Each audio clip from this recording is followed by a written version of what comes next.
François-Philippe Champagne est la personnalité de la semaine La Presse Radio-Canada.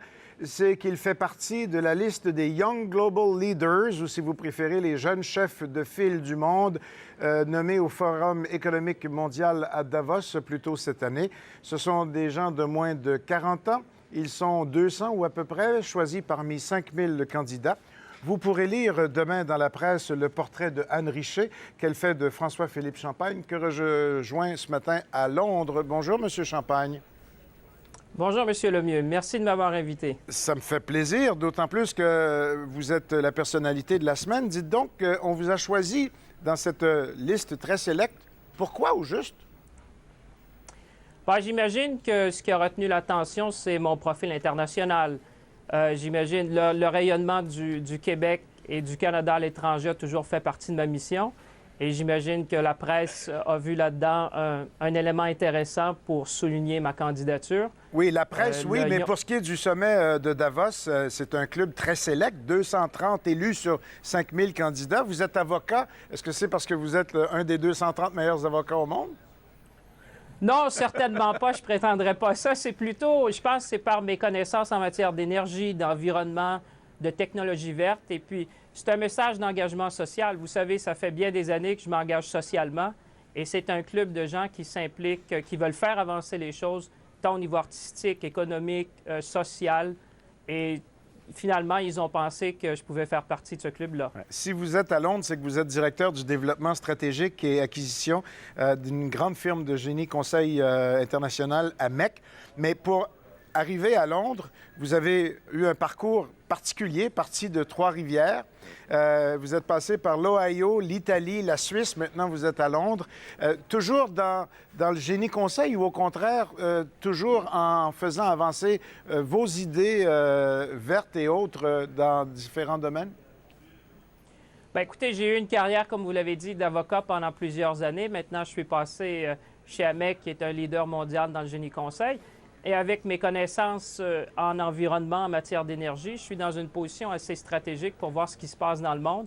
Et ça me permet de faire une contribution positive au Forum des Young Global Leaders.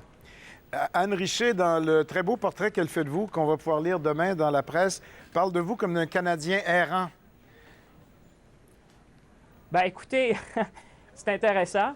Ce que je pourrais vous dire là-dessus, c'est que plus on passe de temps à l'étranger, plus on sait d'où on vient, plus on sait c'est où chez nous. Et vous voulez revenir plus tôt que plus tard ou vous allez continuer longtemps comme ça à faire le tour du globe? Bien, je pense qu'à moyen terme, c'est l'intention que j'ai, c'est de revenir chez nous. J'ai fait plusieurs années à l'étranger. J'ai eu une vie personnelle très enrichissante, une vie professionnelle unique. Maintenant, je pense qu'à l'aube de mes 40 ans, à moyen terme, ce sera le moment venu de rentrer chez nous. Évidemment, tout le monde vous écoute en vous enviant ce matin en disant « Mon Dieu, il a fait le tour du monde, les grosses jobs, bon. » Mais c'est Canadien errant, il y a une dimension là-dedans de tristesse un petit peu aussi. C'est pas toujours aussi beau que ça en a l'air de faire le tour de la planète. Hein? Non, bien, vous avez tout à fait raison. Je pense que les gens focalisent surtout sur une partie de la vie, mais vous savez, il y a eu des moments difficiles. Mais je pense que c'est quand on sort de sa zone de confort qu'on grandit. Et ça a été mon cas. Et puis aujourd'hui, comme je vous dis, je pense que c'est une reconnaissance de l'engagement social que j'ai fait puis que je veux continuer à faire pendant plusieurs années. Votre profil, et je suis loin d'être un spécialiste en ressources humaines, mais votre profil me semble particulièrement parfait pour la politique. Bien, écoutez, j'ai toujours été animé par le désir de faire une contribution chez nous en utilisant mon expérience, mes connaissances pour en faire fructifier les gens de chez nous.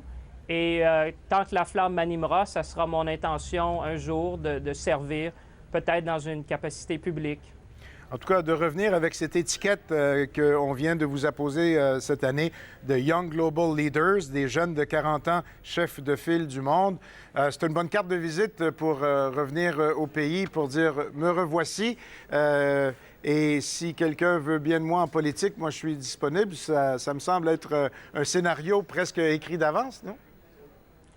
Bien, vous l'avez bien dit, je ne saurais pas comment mieux le dire. Effectivement, mon intention, c'est de revenir, d'essayer de servir les gens de chez nous.